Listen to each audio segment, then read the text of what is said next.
everyone, and thanks very much for coming back and joining me. So I am so excited to be coming on and giving my spoiler review for the third installment of Bad Boys. I am a massive fan of the first two, if anyone's interested. The first one is by far my favourite. I just thought that overall it was way better. I do love the second one though. But this one, oh my gosh. Martin Lawrence and Will Smith took us on a heck of a ride, honestly. This was phenomenal. Now, there is something that I am a bit concerned about, which I will speak on at the end, but I had no complaints with this movie. Straight off the bat, I would give it a 9 out of 10. So if you have not seen Bad Boys for Life, I would recommend highly that I will be ruining it for you in every way, shape and possible. I'm not going to lie, because this is a spoiler review. So you know what I mean? If you haven't seen the movie, then get out quick. Just click as quick as you can and come back when you've seen the movie, because you must see the movie. I have my dog sitting beside me and his name's Charlie and he's a Labrador if anyone's interested. Now I have like 7 pages of notes here because damn, this was a 2-hour movie and I have so much to talk about. I was thoroughly enjoyed throughout this movie. Now, first thing that I want to say straight off the bat that I was happy with was in among the movie I heard the original Bad Boys music scored by Mark Mancina. You know, like the way, you just know the way it goes, guys, you know. Dun, dun, dun, dun, dun, dun, bum, bum, bum, bum, bum. You know, the original soundtrack of Bad Boys. So I was so happy to see that. I love seeing things like that, and I know it might sound like something so simple, but I was actually really happy when I actually heard that being played throughout the movie. I also loved the fact that they really put so much in there for fans of the first two. You know, they didn't make it like, they didn't sidetrack or anything and make it where it was almost like, yeah, it's too modern. It didn't really seem like the other two, because that's what I was kind of scared of. I was thinking, like, in today's modern world, the way movies are, how is this going to go? How's this going to work? I knew that Jerry Bruckheimer was returning as producer, because obviously he did the first two, and Will Smith of course was producing as well on this movie as well. So that made me feel really confident, because you know Jerry Bruckheimer is really good at what he does, and he's obviously worked on this franchise, so you know what I mean, he's worked on the last two, so I was so happy knowing that. So that made me really confident. Seeing this movie, it's made me rethink some things, because I actually don't know if this one is better than the first one or not. I honestly thought going into this movie, there's no freaking way. I honestly think it's going to be good, but there's no way it's going to be good as the first one. You just cannot do the first one as good as the first one. But damn, I don't know. I am going to have to rewatch the first one again and make my mind up, because this one had my stomach in stitches from the get-go, from the beginning to end. You know, like the way we seen in the trailer, you know, they were in the car and everything, like together, going really fast. The two of them, Marcus and Mike. Well, that was, you know, at the very smack bang at the beginning of the film, and they had me laughing, friggin' throwing in awesome references like Batman and Batmobile and everything like that there. I love DC, so I really appreciated that. Movie was brilliant. We had non-stop jokes. I love cheesy comedy, and that's what you get with Martin Lawrence and Will Smith. I said to myself, see, even if they go wrong with the story, which they did not, I love the story. I know that I'm going to go in and get what I paid for from a ticket, which is a good laugh, you know, non-stop jabbing back and forth with Martin Lawrence and Will Smith, and I got that. There was fantastic action in this. This was packed full of action from beginning to end, which is what you're going to expect anyways. It had a great storyline, you know, it was a great twist. Like, yeah, you could somewhat say I seen it coming throughout the movie, somewhat so, but it was a very good twist, regardless to say, and I liked how they based the story from, you know, before Mike, as Marcus would say, Mike Lowry, before they even met, you know how he met, you know, the girl Isabel and everything, which of course was, you know, a villain in this movie as well. And something that I really want to say that's hilarious is, you know, the guy that turned out to be you know, Mike's son in this, well, he was actually in a kids show, and I mean, when I say kids, I mean like really young kids show called Kiz Wiz, and I will actually put the how you spell it up here somewhere when I edit this later on. So if you type it in and you watch him in it, it is hilarious because he's super, super young in it. He's all like, kids, pick what track you want to go on, or whatever. I can't do a good English accent, but anyways, when I first saw the trailer, I'm not going to lie, guys, I mean, I know, although I was fairly confident because Jerry Bruckheimer and Will Smith were working on this, at the same time, when I heard Vanessa Hudgens, who was in, you know, the High School Musical movies, I haven't watched those, like, but I know of them, when she was singing, bad boys, what you gonna do? What you gonna do when they come for you? I was kind of going to myself, hell no, head to freaking well, no love. Just you stick to your little wee High School Musical numbers, because that's not for you to be singing. That's for Michael Lowy and Marcus to be singing. But that kind of concerned me, because I thought, are they going to be overshadowing, you know, obviously I know now they were called Ammo, the team Ammo, but I thought, like, are they going to be overshadowing?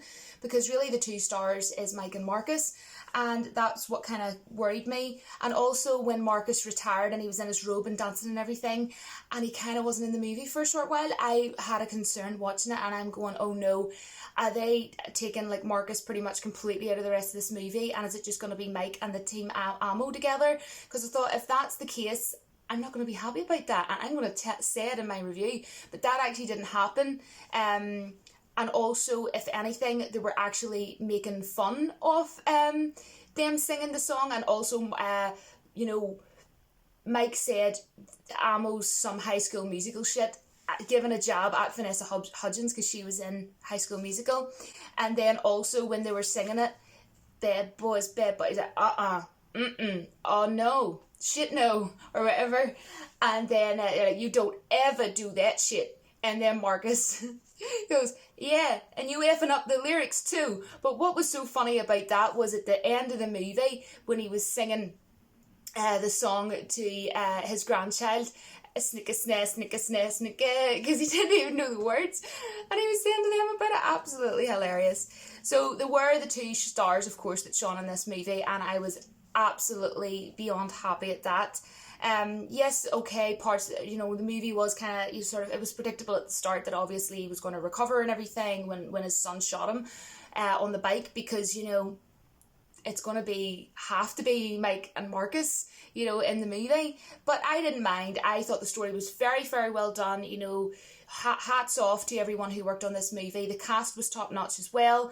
And what made this work, this movie, Talking Off Cast, was the returning cast. And hats off to Jerry Bruckheimer for making that wonderful decision. Well done, mate. Seriously, well done, dude.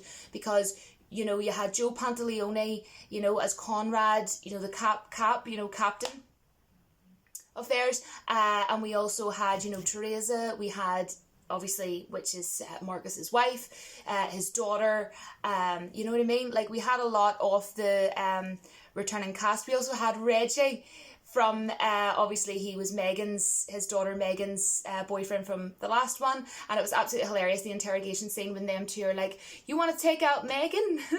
you smoke joints, you get high on that shit. And then Will Smith's like, you know, really getting at him as well. He's like, what's your name? Who the F's Reggie? And then he comes over to the door and he's playing with his gun and all, like, you don't have her home, but at the same time he tells you, or whatever, it's gonna be chitty chitty bang bang. Absolutely hilarious. So I think what made it was, you know, that they all returned, and of course Joe Pantaleone cracks me up, guys. He cracks me up. He is hilarious when he screams and shouts. You know, it kind of reminds me of, you know, watching, you know, Axel Foley. It's just absolutely hilarious. You know, when he's getting shouted at, absolutely hilarious. I love Eddie Murphy, by the way, in case anyone's interested. So they did so well in keeping up with the nostalgia, and from loving the last two, I really did absolutely appreciate that 100%.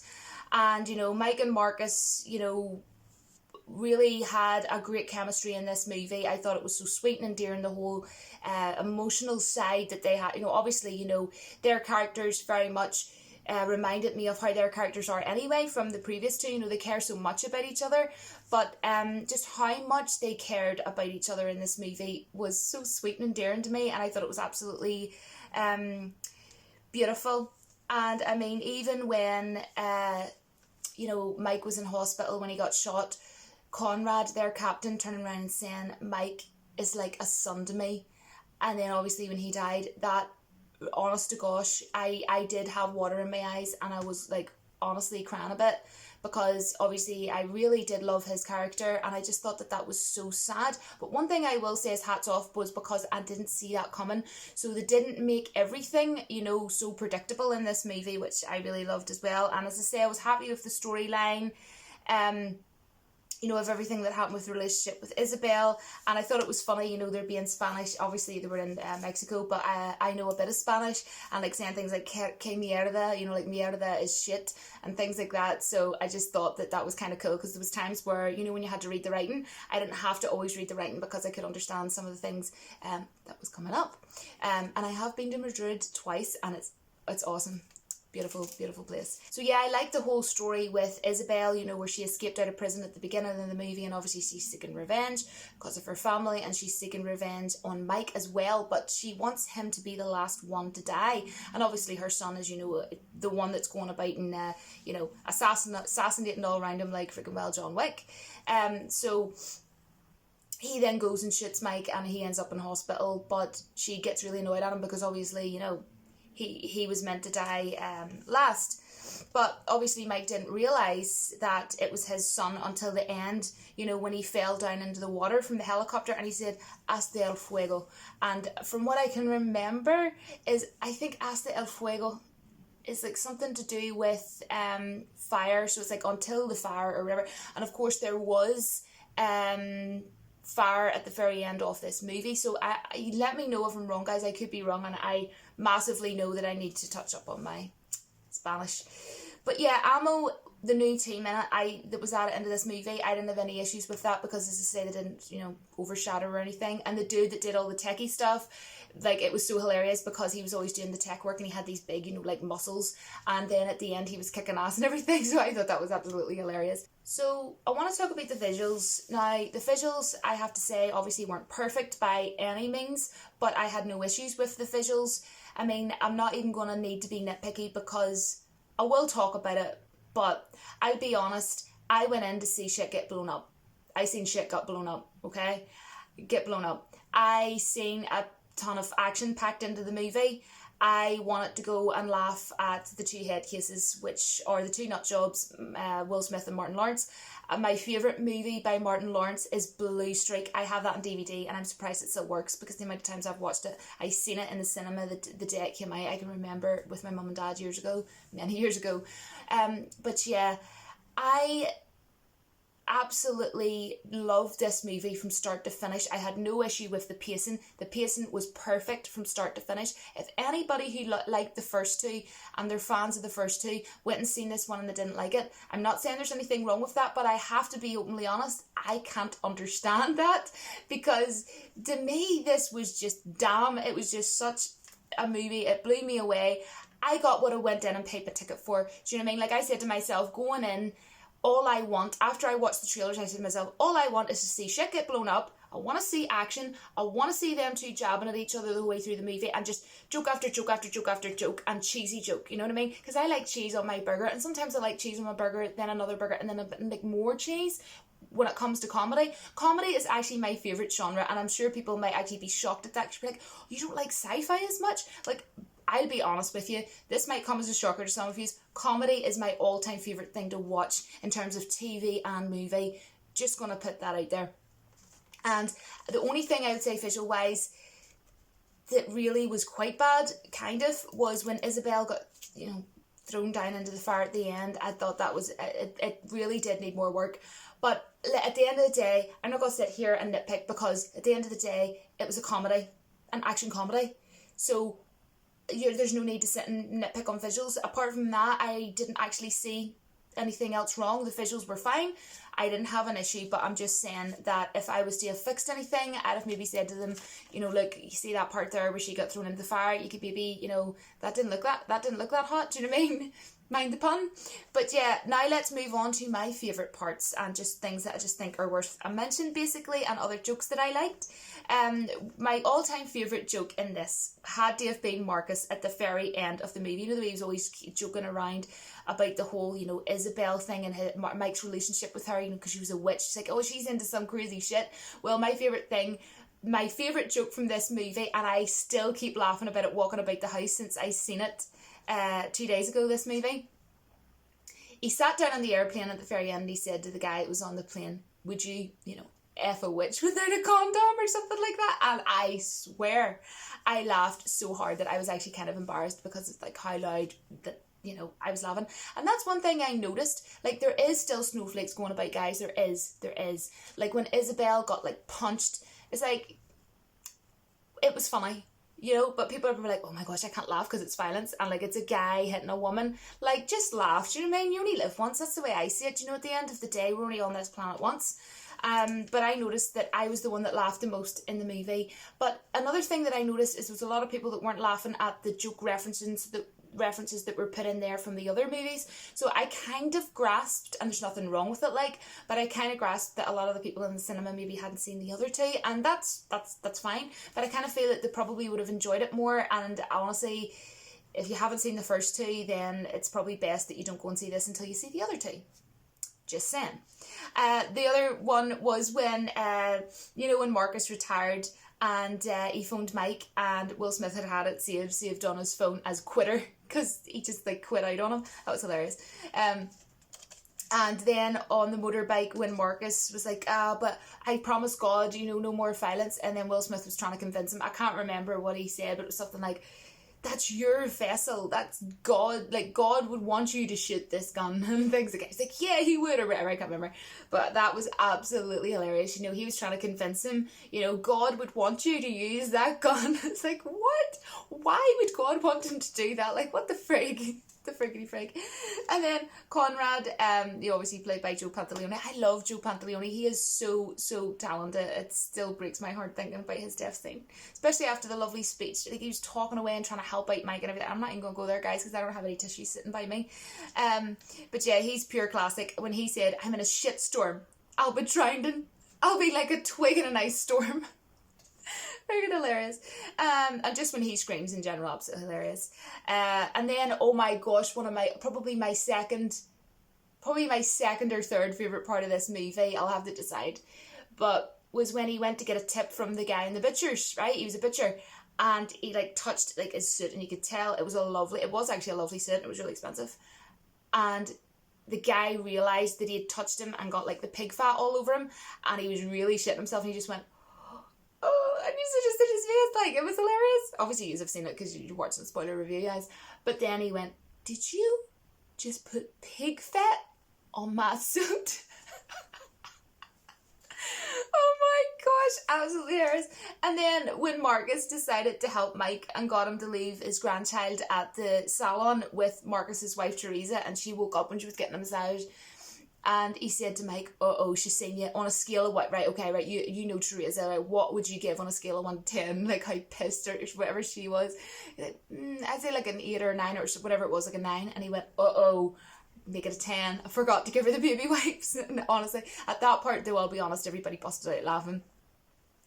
But yeah, absolutely hilarious. And one thing I want to say is, music-wise, I felt that the music, although there maybe was sort of the odd time where it wouldn't be my cup of tea for music, but at the same time, it suited the movie. And I'm not the type of person that's like, I didn't like that music, so I'm going to go on to a review and say, I didn't like the music. See if the music actually suits what's going on, and it adds to the movie, and it works, and it fits, then I'd say, yeah, it fit it. And 100% didn't have an issue with the music because it fit it the whole way through. Now, there was a scene in a nightclub where, the song Rhythm of the Night, it was playing, and I could see what they were doing. They were kind of doing a mix between the original version and then add a bit of Spanish in there, Mexican in there.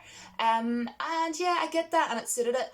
But it was kind of weird for me because I just love that song, and I kind of feel that was a bit of a missed opportunity, because this is only me saying personally, because I like that song, I would have preferred to have heard the original version, but it didn't bother me. But I'm just saying, because it was so slow. It was like, this is the rhythm of the night, and I was just like, yeah, but that's not how, hurry up, but it's just because I like the original song so much. I was kind of expecting more this is the rhythm of the night, my night, oh yeah, da, da, da, da, da, da. You know what I mean? Just saying. But anyways, do you know what it is, guys? Do you know what it is? I absolutely loved this movie. I can't even tell you. 9 out of 10. And I'm only giving it 9 out of 10 because, do you know what? To me, 10 out of 10 is like epic movies like Lord of the Rings, like Batman Begins, like Batman Return. Do you know what I mean? Like, to me, the Lord of the Rings movies would all be a 10 out of 10 because they're legendary, they're epic, they're phenomenal. You know what I mean? But I can't give a movie like this a 10 out of 10 because the visuals weren't 100% perfect. The locations and everything was cool. You know, everything was cool. But I'm just saying, and the storyline was brilliant and everything. But I'm just saying, do you know what I mean? But I like the son in it, Will Smith's son. I love that whole storyline. I thought that was so cool, and I was really hoping at the end, that we would get a good sweet ending, and we did. We did. Yes, okay, you kind of knew at times what was kind of coming, but at the same time, I thought it was very well done what they done with it, because they could have went the opposite direction and did a bad story, but at the same time, I kind of had like 98%, 99% trust because Jerry Bruckheimer and Will Smith was working on this movie. And I kept saying to myself, I don't even care if it's a bad story. Honestly, guys, because when you go to watch Martin Lawrence and Will Smith, you just go to watch them be two complete head cases and laugh at them at the end of the day. Do you know what I mean? But whereas it comes to more serious movies, you obviously want a brilliant story. You want a really class, cool story. But this is a comedy action movie. It's to go for to have fun, be entertained, and have a laugh. And I literally laughed my ass off. I'm not even, honest to goodness. When I went into my dad's car when he was giving me a lift back home, I wanted to just tell him all the jokes. I was like, Dad, just go and see the movie because I want to talk about it. I need. Anyways, but yeah, that their part in the plane. Would you F a witch without a condom? That goes down as one of the best, funniest jokes I have heard in a long freaking while time. Honest to goodness, I'm going to have to rethink some things, guys. And I watch Bad Boys and Bad Boys 2 every summer. So when I watch it this year, I'm going to be thinking, it might actually be better. I think it might be better than the first one, but it's 100% better than the second one because I do like the second one. But honestly, guys, I just think it's just nowhere near the level as the first one was because I just felt that just everything blended better together for the first one, if that makes sense. But that's not to say that the jokes weren't great in the second one as well, so it's kind of, do you know what I mean? But anyways, I loved it, and I really cannot wait to get this on DVD. I wish I had it now on DVD. I would love to go to the movies and see this film again. It would be so worth it. Really sorry, guys, I'm going to have to add this part in before I end my video because I completely forgot to talk about it. But basically, as I was saying at the start, there was something that I wanted to say at the end that I was a bit concerned about, was when I came out of the cinema, I read online that there's actually going to be another Bad Boys. There's going to be a fourth one. I don't think that's a good idea. Let me know what you think down in the comments. I would have preferred for this to have been the last one, and I don't want them to be milking it because I reckon that they'll just hand the movie down to, Mike's son. And I don't want that. I think that it should just stay at this one. I think 3 was more than enough. Let me know what you all think. I had a blast, and this was such a fantastic start for 2020, and it's going to be very, very hard to beat this movie because, as I say, comedy is my favourite thing. I have all the Fresh Prince DVDs seasons. I love Will Smith. I have a ton of his movies, so it's going to be so hard to beat, for me personally anyway. So let's see what else 2020 has to offer, guys. Thank you so much for watching, and until my next video, don't forget that the force will be with you always, because 100%, oh yes, it was definitely with Bad Boys for Life. Let me know your favourite part of this movie down in the comments. Bye, guys.